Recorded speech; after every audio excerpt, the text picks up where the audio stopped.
Holy hell, I have literally recorded this video 4 times because my family loves to run the vacuum and yell and just open doors. So hopefully I can remember all of the things that I am trying to communicate to you.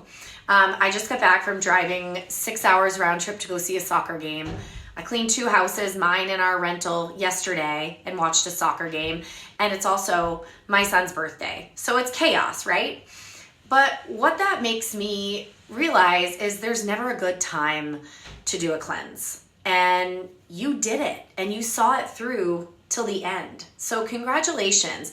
You made the time to do this. And I hope that this was a little bit different from what you were expecting when you came into it. It always is different than what I expect when I come in, and I'm the one who runs this and I do it all the time. So I hope your experience was a pleasant surprise. And I also don't like the idea of the word cleanse, because really what you're doing is an anti-inflammatory diet. But I also have a problem with that because I don't like the word diet. I think that there's just too many negative triggers with those 2 words, because it's not really what this is about. This is about creating a mindful practice around foods that serve you and don't serve you. And it's forcing you to be in a safe and guided place to be well-intentioned with your food and consequently your health. And that is completely different. But how do you say that? Like, cleanse is just an easy way to say that very long thing. So my hope for you in doing this journey, I guess we'll just call it that, is that you learn things that you are now going to implement on the regular. And not with perfection, because I hope that you got my message that perfection is not the goal. I drank a beer yesterday. I did. It was spontaneous. I didn't even want beer, but someone offered it to me, and it was in this really cool koozie that covered it, that made it look like a Sprite. And I just thought it was so funny that I would be holding a Sprite, because nobody who knows me knows I would ever drink a Sprite. So it was the novelty that seemed sexy. Well, guess what? I felt like dog poo today from a beer, interesting. If we want to see what our triggers are, reintroducing them one by one is really important. I know that I have a major sensitivity to wheat, and it's going to take me a few days to recover from that. So for those of you wanting to really experiment and use this as an opportunity, introduce that one food in and see how you feel. You'll know.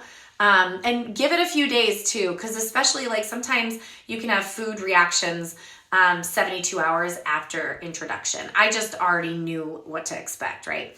The other thing that I want you to understand is just because you have a food sensitivity now does not mean that that's like a forever thing.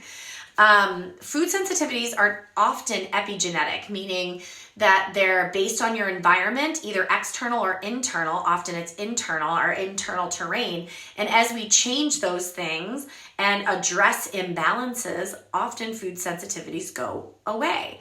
So, and that's been my experience, not just in helping others as a practitioner, but also my personal experience and my experience with my family, my children especially. So when you note that you have a food sensitivity, it's not about oh my God, I can never have this thing. And that is not what cultivates health. I can tell you that long-term restrictive diets do not cultivate health.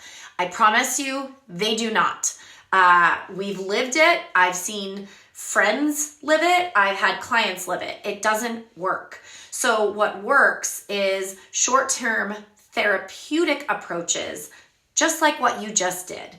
So although it's called a cleanse, what you did was give yourself an opportunity to allow your body to calm down, remove the most common agitants, and allowed your body to focus on recovery and repair. So congratulations, you did it. I hope you do it with us again. We'll be doing it between Thanksgiving and Christmas, so it's usually done by December 15th-ish. I'll give you details on that, but mostly I just want to say thank you. I am so grateful you're here, and I hope that you will bring what you learned on.